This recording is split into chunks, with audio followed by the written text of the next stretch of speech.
El Ministerio Público realizó allanamientos en propiedades del expresidente Otto Pérez Molina. El MP recolectó documentos para ampliar la investigación en el caso La Línea. A casi 11 meses de revelarse este escándalo, con una ex vicepresidenta en audiencias por el fraude en el lago de Amatitlán, ¿cómo evolucionan los procesos contra ambos personajes? Participe del tema de la noche con el hashtag SF Allanamientos OPM. Veamos cómo se realizaron estos operativos.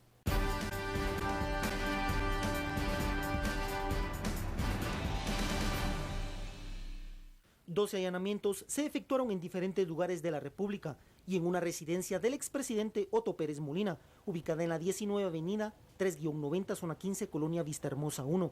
En la vivienda se observó a los fiscales del Ministerio Público y elementos de la Policía Nacional Civil. La casa, visualmente asolada, un vehículo salió del sótano y a los minutos, fiscales y elementos de seguridad se retiraron. El Ministerio Público indicó que las diligencias son parte de la investigación del caso La Línea, por lo que la investigación permanece bajo reserva. Otto Pérez Molina actualmente se encuentra en prisión preventiva en la cárcel militar Mariscal Zavala por supuestamente encabezar la red de defraudación aduanera conocida como La Línea. Bienvenidos a Sin Filtro, noche de miércoles, el hashtag SF Allanamientos OPM.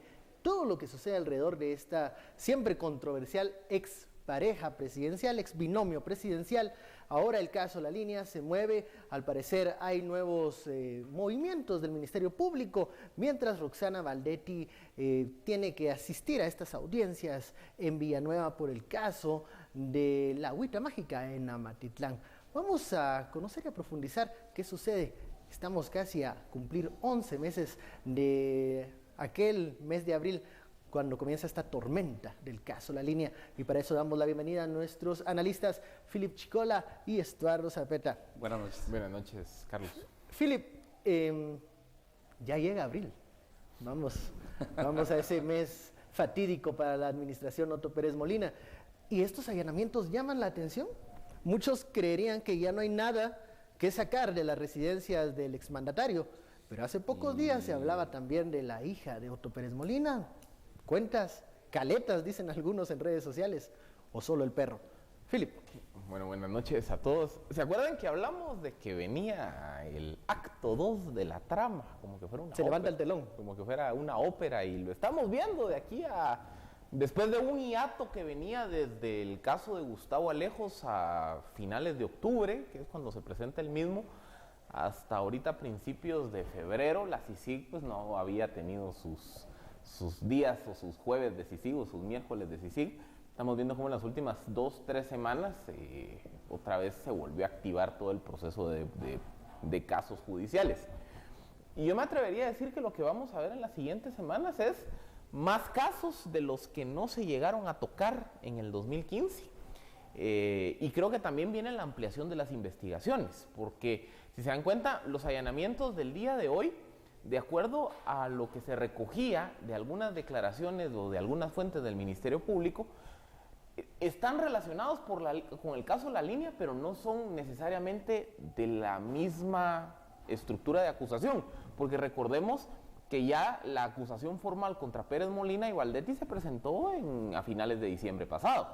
Esto lo que implicaría que hay otros procesos paralelos caminando, y mi apuesta es que aquí estamos viendo el ala de delitos financieros, porque al final de cuentas toda la corrupción genera un enriquecimiento ilícito, y en ese enriquecimiento ilícito se mueve de formas ilegales que podrían convertirse en lavado de dinero. A mí no me extrañaría, y podría ser una apuesta ahí de un chuco también. Otro chuco sería 2, que ya tendríamos que pagarle aquí a... Me voy a engordar. Vas a engordar. Porque bueno, hoy ya se cumplió y es la bancada mayoritaria de FCL, por cierto. Ya me gané. Pero dijo que eran 34. 34, faltan 3. Faltan 3. Un café entonces, a que lo que creo que vamos a ver aquí ya es la persecución del enriquecimiento de Pérez Molina y de Valdetti.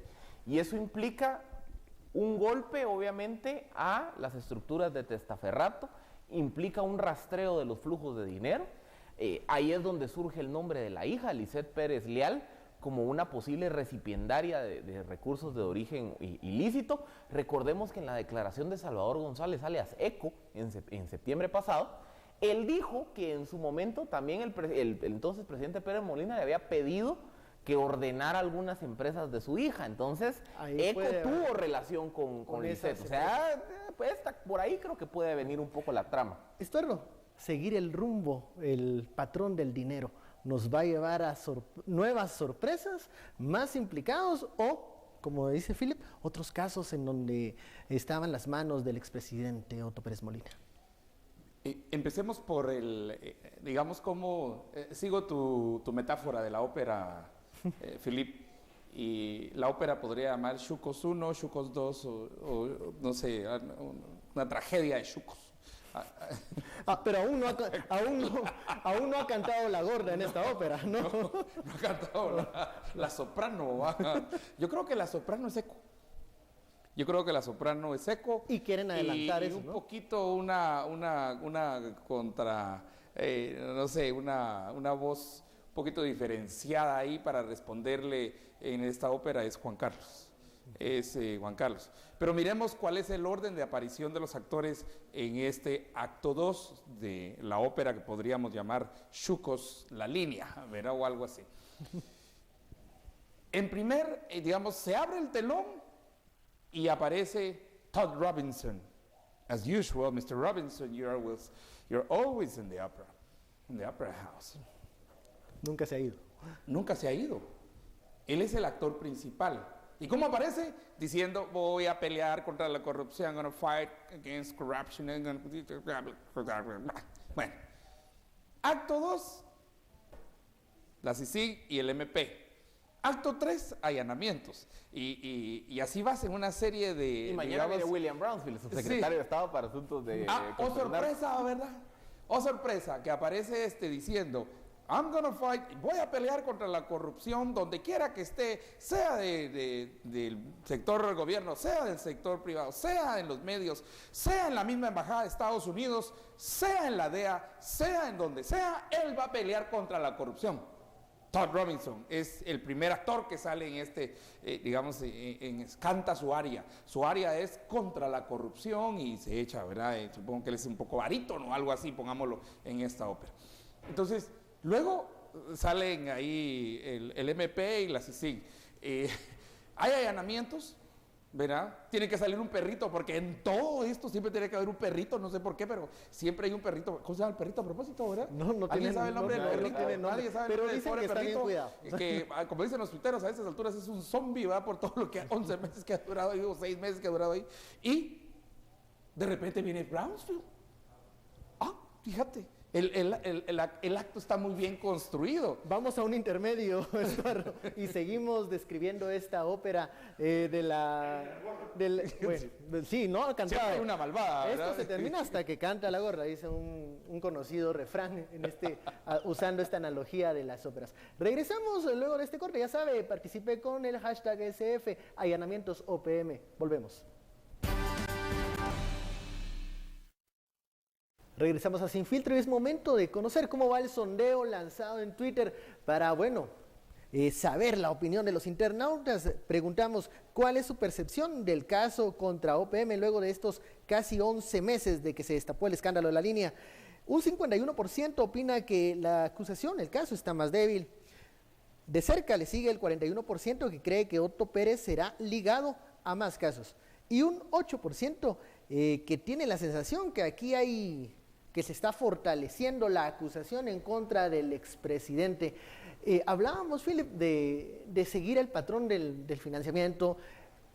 Otto Pérez obtiene, si lo tuvo, este dinero y lo tiene que meter en algún lugar. Sí. Tiene que buscar un destino, porque no se puede tener en caletas todo el tiempo.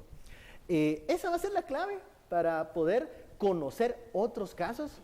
Les cuento, es que por eso les digo, aquí quien abre la puerta para lo inimaginable es ECO, porque en su declaración ECO mencionó un personaje clave que es Víctor Hugo Hernández. Okay. Víctor Hugo Hernández es el gerente general de Vista Servicios Electrónicos S.A., que es la sociedad anónima que aparece como la dueña de la finca de Pérez Molina en Izabal y de las fincas de Pérez Molina en Chimaltenango. Entonces, ECO decía que a él le tocaba repartirle la tajada de Pérez Molina a Víctor Hugo Hernández. Entonces, técnicamente ya se empieza a generar la vinculación entre las propiedades de Pérez Molina y la fuente ilícita de dinero, que era el pago de sobornos de la línea, a través de esta red que dirigía el señor Hernández. Entonces, aquí, vean, esto es un caso independiente, porque este ya es un caso de testaferrato, enriquecimiento ilícito, lavado de dinero. Aparte de eso, yo me atrevería a pensar que a Otto Pérez le va a salpicar también la corrupción en el IX, le va a llegar. Entonces, hagan de caso que esto es como los alemanes en la Segunda Guerra Mundial, que los Panzers le llegan por todos lados y lo rodean. Yo creo que eso es lo que está pasando aquí, porque la línea era como que el tronco directo que le llegaba a Pérez Molina, pero yo creo que el IX le va a llegar tarde o temprano. Allí habrá otros movimientos financieros que nada tienen que ver con la línea, pero que eran negocios. Pero que eran negocio. Lo mismo está pasando con Roxana Valdetti. Vean, Roxana Valdetti ya se le llegó por el caso La Línea, y ahora le abren un nuevo flanco, que es el caso del lago de Amatitlán. Pero a ella también se le puede abrir el flanco del movimiento financiero de dinero. Está también el tema de los helicópteros. En fin, de dónde hay. Y eso que nos todavía falta, que se abran otras líneas de investigación. Por ejemplo, la infraestructura, la construcción de Obra Gris. Eso no lo han tocado. Todavía falta. Y falta Más. Los exministros, acuérdense. Bueno, en este día, la fiscal general visitó las instalaciones de Guatevisión y tuvimos la oportunidad de hablar brevemente con ella, y esto fue lo que nos dijo acerca de esta investigación, de la investigación en contra de la hija de Otto Pérez Molina y de otros puntos que pronto se van a revelar. Veamos. Es parte de esta investigación descartar o no a las personas que nosotros estimamos pueden estar involucradas. Es muy prematuro que yo indique si ella está o no vinculada a algún hecho. Esto lo podremos asegurar conforme avancen las investigaciones. Esto es como parte de las investigaciones en el tema de defraudación aduanera. No necesariamente, aunque puede estar dentro de ese caso. O sea, ¿se está investigando otros casos que implican al expresidente? Efectivamente, sí. Las declaraciones de la fiscal general Telma Aldana, efectivamente sí. Expresa la fiscal, la jefa del Ministerio Público, Estuardo, se vendrán más casos, más implicados. ¿Qué papel va a jugar finalmente ECO? ¿Llegará Monzón a revelar la otra parte que él anunció, adelantó que tenía? Mira, Monzón, el campeón nacional de escondite, ¿verdad? No, es ahora subcampeón.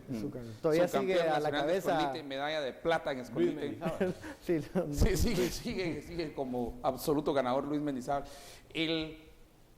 Esto lo dijo básicamente para negociar, para tirar esa posibilidad, eso lo pensó mucho, para tirar esa posibilidad de decir, aquí tengo una parte que puedo negociar, o voy a decir que por lo menos tengo una parte. Realmente la parte, sobre todo la que más se puede seguir, como diría Garganta Profunda, ¿verdad? Sigue la huella del dinero, y la huella del dinero en realidad es la que se tiene que seguir, aunque esté en caletas. Muchos tuiteros empiezan a decir, ¿y las caletas? ¿O el dinero va a regresar? ¿O por qué no hacen extinción de dominio? ¿O por qué se tardaron tanto? Sí, y porque esto no es tan fácil, no es tan rápido como quisiéramos que fuese. Los tiempos de la ley son otros, no son la velocidad que nosotros queremos. Esto no es que en un mes se puede hacer, se necesita cruzar información, porque aún un informante, todo informante es interesado, están interesados en él o en ella, ¿verdad? Entonces puede dar información que de todos modos hay que corroborar, hay que cruzar, hay que hasta jugarles el prisionero, ¿verdad? Donde se ponen dos y se cruza la información que dos están dando a partir de de una misma pregunta, un mismo elemento de pregunta y repregunta. Y se ve, digamos, ahí aún quién está diciendo la verdad y quién está inventando información. O sea, hay muchas, y eso no es rápido, De hecho, 11 meses para el sistema de justicia en Guatemala. Eso deberíamos de considerarlo rápido. Es rápido. Eso es rápido. Ayer y hoy las declaraciones, bueno, hoy no tuve declaraciones y los dejo con eso antes de ir al corte, con esta pregunta.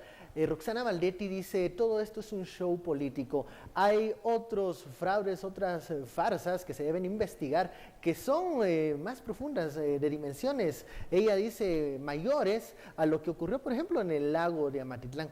¿Qué nos quiso decir Roxana Valdetti? ¿Sabrá ella, tendrá ella más información? ¿O solo quiere que desviemos la atención del caso en donde ella está siendo señalada? ¿O va a ¿Lo entrar a dejamos? negociar? ¿O va a entrar a negociar? No sabemos. Lo dejamos con esa inquietud también a los analistas y volvemos para el tercer bloque. Ya sabe, envíe sus comentarios con el numeral SF Allanamientos OPM.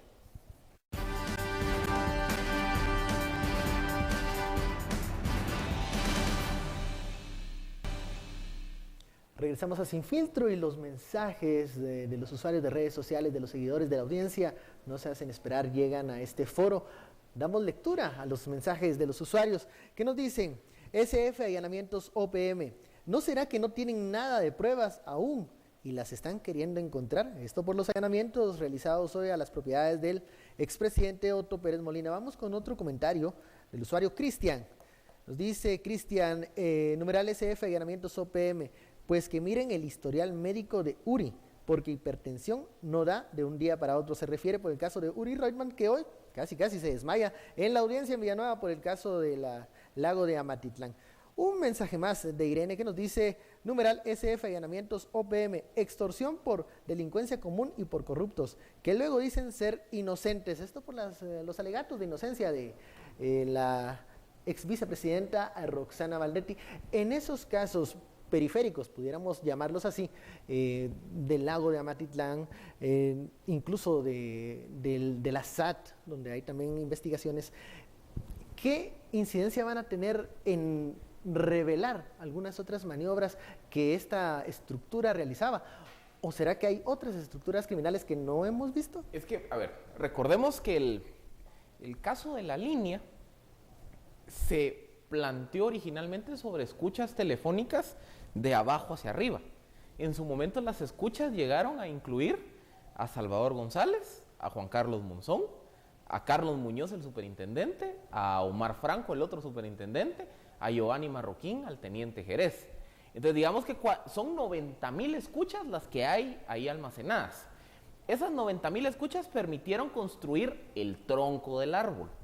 Pero veamos el caso de Aceros de Guatemala. El caso de Aceros de Guatemala es un operador de esa estructura, que es Giovanni Marroquín, que empieza a hacer sus negocios afuera de la línea. Y así como está ese, deben de haber decenas de casos que no necesariamente son la estructura del tronco de la línea, sino que tal vez algunos le entraban por Giovanni Marroquín, otros entraban por Omar Franco, otros entraban por Carlos Muñoz. Entonces, ahora es el momento de perseguir los ramales del árbol.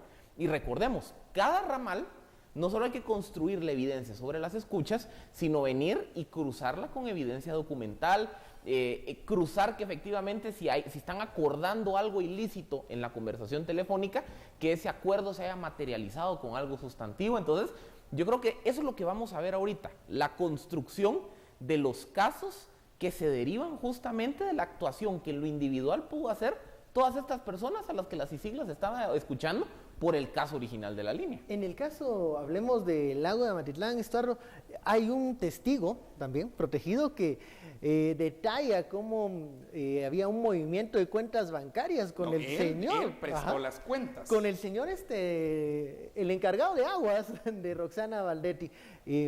Difícil salvarse de algo así si hay un documento que pruebe esas transacciones. Roxana está aún pecando de muy segura al decir que va a salir librada del tema del lago de Amatitlán y que luego correrá la misma suerte con el tema del caso de la línea. No, yo creo que no. Y sí tenemos que tomar en cuenta que muchos de esos casos o no se tenían o van saliendo durante los procesos. Uno de los ejemplos que tenemos es el presidente en unas escuchas, de repente interviene el presidente de la República, Otto Pérez Molina. Y en realidad lo que se buscaba era otra, la línea de investigación era otra, pero sale el presidente. Una llamada. Una llamada. Y entonces esa te lanza muchas preguntas. bajo método socrático tenés que preguntar y preguntar y responder y preguntar, y cada respuesta te lleva a una pregunta y esta pregunta a otra respuesta, y la respuesta va construyendo la pregunta. Ahí lo más importante son las preguntas, y eso tenemos que seguirnos haciendo hoy, que lo más importante en este caso van a seguir siendo las preguntas. Lógico que ella, digamos en el caso de Valdetti, tenga que seguir argumentando que no tienen un caso, que es insostenible, que el caso se lleva, lo va a liberar, que es un show político, ¿verdad? Pero solo el interés que mostró ella por ese caso específicamente, por probar que esa cosa mágica, esa agua mágica iba a sanar el lago, lo hizo con tanta vehemencia, lo hizo con tanta pasión, lo hizo con tal despliegue de posibilidades, que uno dice, no lo hizo por un río, no lo hizo también por el lago de Izabal, no habían recursos para unas cosas, o por el lago de Izabal, no sé, no lo hizo. El sondeo, los resultados finales, ¿qué opina la gente? ¿Cómo va la evolución del proceso de este caso, de la línea? ¿Se está fortaleciendo, se está debilitando? ¿Habrá otras sorpresas? Estos son los resultados. Más débil, 53%, dicen los internautas. Habrá más casos, 42%, que sigue cerca, y más fuerte, 5%. Muy bien, llegamos a las conclusiones, así muy rápido, porque tenemos menos de un minuto. Uno de los comentarios más recurrentes es que yo quiero ver sentencias. Miren, aquí es donde empezamos a ver lo malo del sistema de justicia en Guatemala. Que un proceso que en el papel debería durar 1 año, se tarda 2, 3 años. Entonces, ¿qué ocurre? Las sentencias, si bien nos va, los vamos a ver de aquí a 2 años. O sea, ¿por qué? Porque primero la audiencia que va a tener lugar la otra semana debió haber ocurrido en diciembre, pero por los sobrecargados los juzgados ya va 3 meses atrasado. Si le abren juicio a Otto Pérez y a Valdetti, dependerá de la agenda del tribunal que lleve el caso. Y muchos tribunales están llenos todo el 2016, incluso hasta mediados del 2017. Entonces aquí las sentencias no vienen porque el sistema está sobresaturado de trabajo. Entonces ese es el retraso de por qué los casos se tardan tanto. Pero yo creo que las sentencias van a llegar, tarde o temprano van a llegar. Una línea, por favor, que estamos en una línea, y considero, contrario a lo que el sondeo dice, que los casos están fortaleciendo, y sí vamos a ver más sorpresas. Y entre esos ramales que decías, Filip, vamos a ver ramales, leamos, exministros. Y entonces el caso se va a fortalecer. Cuando todos quieran salvar el pellejo, vamos a tener información premium en las líneas. Muchísimas gracias, Starro, Philip, y también a la audiencia. Muchísimas gracias por seguir esta media hora de análisis en Sin Filtro. Lo esperamos mañana para seguir analizando, conversando sobre la coyuntura nacional. Tenga muy feliz noche.